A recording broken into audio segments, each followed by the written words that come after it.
Então, o Aziz Absaber era um grande geógrafo, né, estudioso, apaixonado pelo Brasil e que resolveu dividir, organizar, né, o país em domínios morfoclimáticos para ilustrar, né, para perceber, né, primeiramente ele percebeu, organizou e mostrou para a gente algumas formas de interação entre clima, vegetação, relevo e ocupação humana. E aqui eu coloquei essas setas, né, que estão sempre aqui se conectando, porque o clima interfere na vegetação, que interfere na ocupação humana, a ocupação humana interfere na vegetação, que interfere no clima, que está associado ao relevo. Então, a gente vê, basicamente, é importante a gente entender que esses fatores são fatores que estão interrelacionados. E, por exemplo, clima, relevo e vegetação são fatores naturais,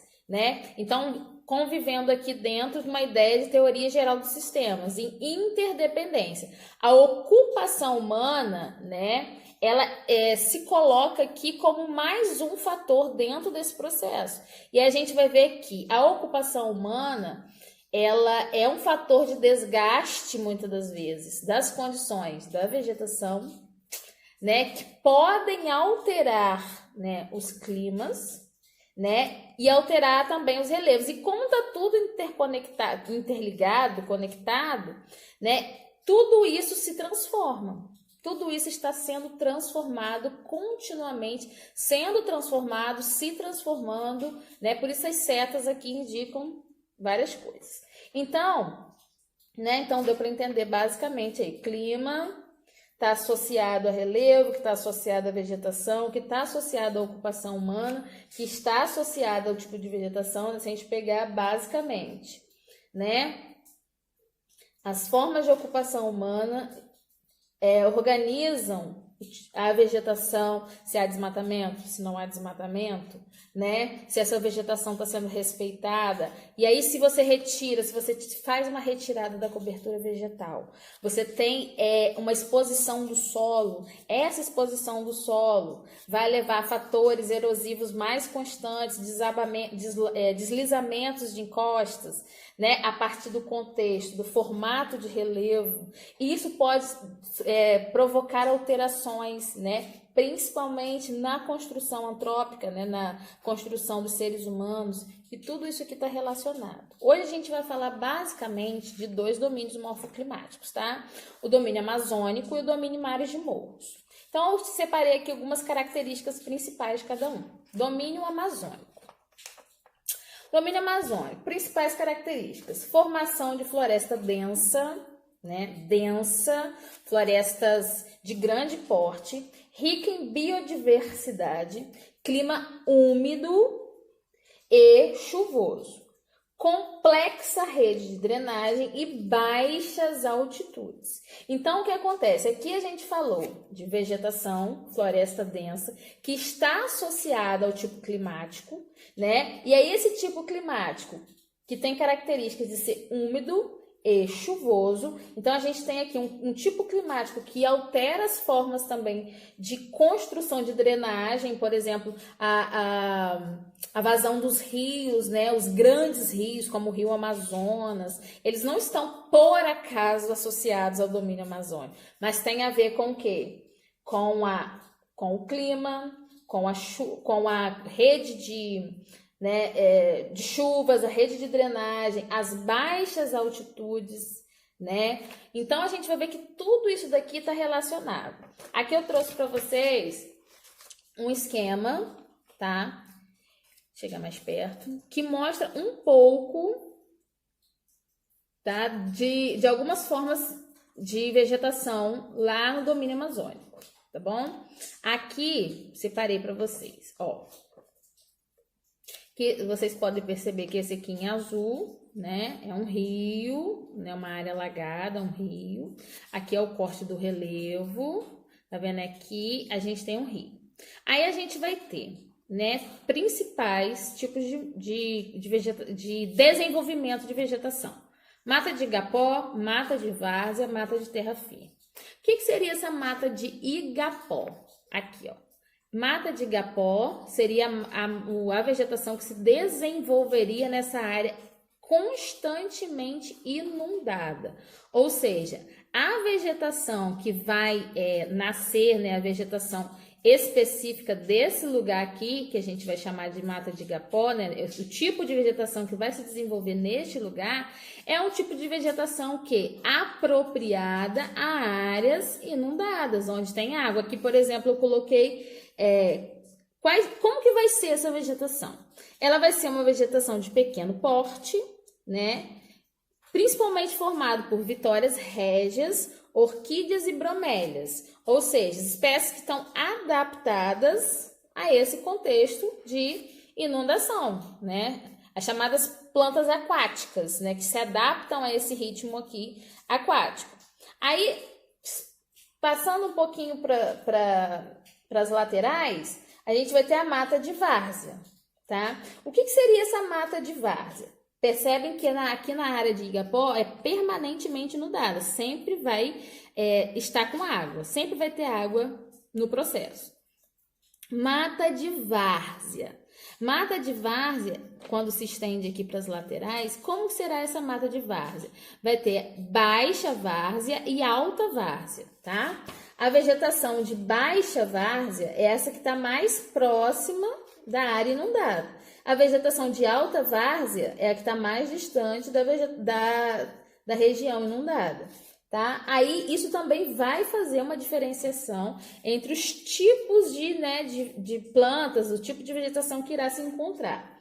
Por exemplo, nessas áreas de baixa várzea, né, a gente vai encontrar plantas geralmente com raízes aéreas. Essas plantas como açaí, buriti, que são árvores de médio porte, tudo bem? A partir do momento que a gente vai se afastando para as laterais, a gente vai encontrar aqui, ó, nesse outro esquema, a mata de terra firme, como o próprio nome já diz, mata de terra firme. Essa mata de terra firme, apesar do clima úmido, ela não tem, né, condições aqui de inundação. Então, o que acontece? Essas árvores aqui serão bem diferentes das que a gente encontra aqui, ó. Enquanto aqui, na área de inundação, constantemente com água, a gente tem as bromélias, as vitórias régias, né, as orquídeas, que são plantas aquáticas de alguma forma adaptadas a esse ritmo, né, e quantidade de água. Na mata de várzea, a gente vai ter já uma diferenciação de acordo com o local, né, as características de contato, ou muito contato, pouco contato com essa água, né, e aqui a mata de terra firme. Na mata de terra firme, quais são as características dessa mata de terra firme? Árvores de grande porte, né? A gente podia até colocar umas árvores grandonas aqui, aproximadamente de 60 metros, né? Como tipos a gente tem as castanheiras e o jequitibá. Então, o que fica pra gente disso tudo?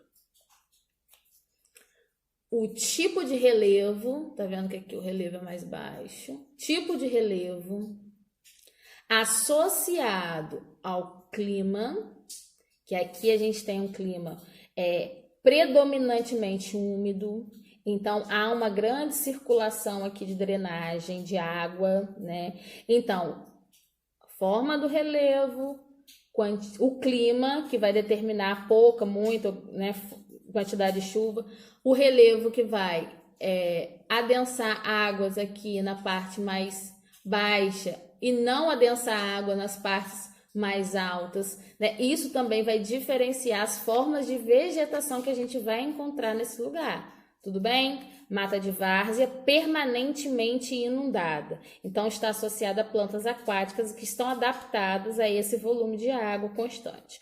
Mata de várzea, né? Mata de igapó, não é verdade? Mata de várzea agora.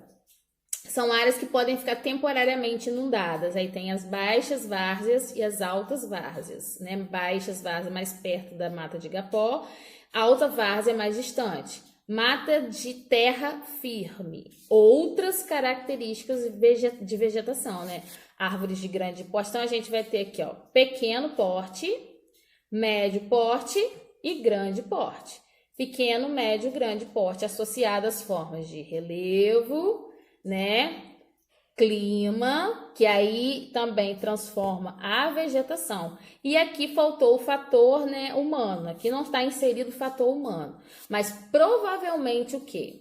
Esse fator humano, ele vai modificar essa área aqui do domínio amazônico, principalmente a partir do finalzinho do século XIX, início do século XX. Que é quando começa o ciclo da borracha, o ciclo do látex. Lembra que eu falei com vocês disso? Então, a ocupação humana a partir do ciclo do látex vai modificar essa estrutura aqui, né, de sistema que a gente encontra no domínio amazônico. Por quê? Se a gente tem aqui tipos de vegetação adaptadas, associadas ao tipo de relevo, ao tipo de clima, com a chegada da ocupação humana em massa, foi como aconteceu no período do látex, né, no período da borracha, isso vai causar grandes transformações nesta área, tudo bem?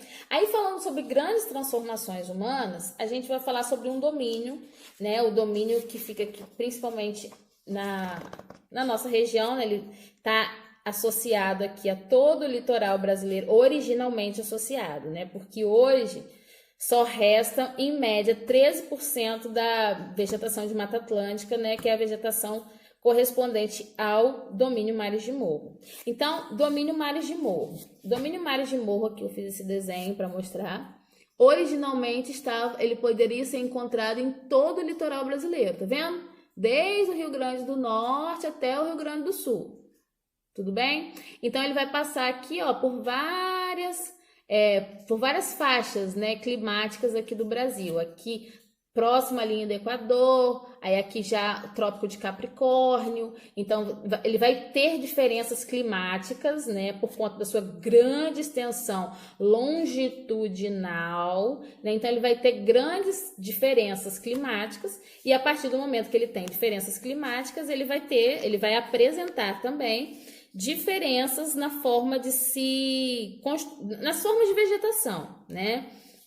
Por exemplo, como a gente estuda nos domínios morfoclimáticos, a gente vai perceber que a vegetação do sul brasileiro é muito diferente da vegetação que a gente encontra no Nordeste, no Norte, né? Então, o domínio Mares de Morro, ele vai ter essa diferenciação de vegetação associada principalmente à sua grande extensão longitudinal. Por quê? Ele abrange áreas desde o Nordeste, Norte e Nordeste, até o sul do Brasil, né? E aqui a gente vai perceber a diferença entre os climas e também a diferença da organização da vegetação, né? Ou da representação das formas de vegetação que a gente vai encontrar.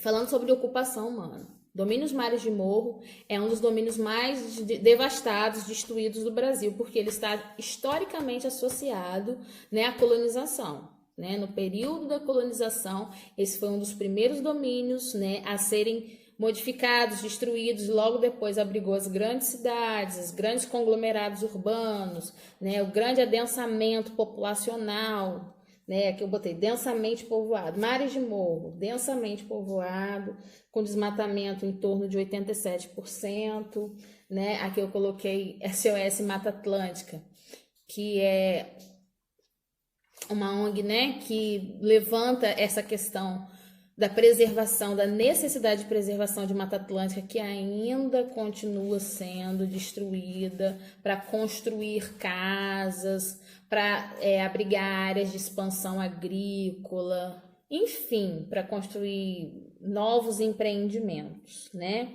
Então, ainda hoje é uma área que está sendo ameaçada pelo capital, né? Pela construção, pela ampliação dos novos empreendimentos e tudo mais. Então, mesmo depois de uma realidade de 87% de devastação da Mata Atlântica, né? Relacionada aí ao domínio de Mares de Morro, a gente observa ainda, tá?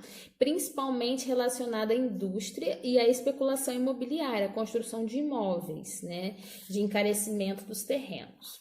Então, vou falar só mais uma especificidade aqui dos domínios de Mares de Morro para a gente terminar essa aula por agora, para depois a gente voltar, tá bom? Domínio mares de morro, né? Como o próprio nome já dá para perceber, né? Mares de morros. Então ele identifica para gente que não é uma planície, né? Que a gente não está falando sobre áreas planas. Então, se a gente está falando de formas de relevo, mais ou menos, né, com o topo arredondado aqui, ó, como se fosse uma laranjinha, tá vendo? Uma parte de uma laranjinha aqui, como se a gente cortasse a laranja em dois e ficasse com uma parte aqui com o topo arredondadinho. Então, aqui a gente vai ter um tipo específico, tá? De interação que acontece nos domínios de mar e de morro. Como assim? É a orografia. O que seria essa orografia, tá? Aqui a gente está falando aqui de clima tropical, né, que é o clima predominante no Brasil.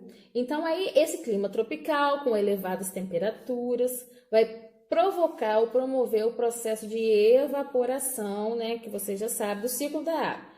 Então, aquecimento, evaporação, formação de nuvens. Essas nuvens, né, se transformam aqui em chuva, né? Mas essa chuva vai ser, tá vendo essa nuvem? Essa forma de relevo aqui, ela vai impedir, né, uma barreira natural. Ela constrói aqui uma barreira natural que impede que essa chuva se espalhe para outros lugares, para outras regiões. Então, essa área aqui, ó, vai ser uma área sempre de precipitação. Então, vai acontecer esse processo aqui, ó, de forma integrada, né? Clima tropical, altas temperaturas, evaporação, né? Condensação, forma de relevo, que vai sempre ocasionar um processo chamado de orografia, que é essa chuva que vai acontecer aqui sempre nesse mesmo lugar, né? Porque ela tem aqui barreiras naturais, né, que impedem que elas se propaguem para outros lugares. Então, isso aqui vai construir características específicas desse domínio, tá? Do domínio mares de morro. Então, a gente viu aqui, ó, forma de relevo associada a clima, que aí diretamente vai associar a forma de vegetação, né, as formas de vegetação, e aí também tem os processos de interação humana nesse quadro, tá bom? Por hoje a gente fica por aqui. Na próxima aula a gente vai falar um pouco mais sobre os outros domínios, tudo bem? E beijão.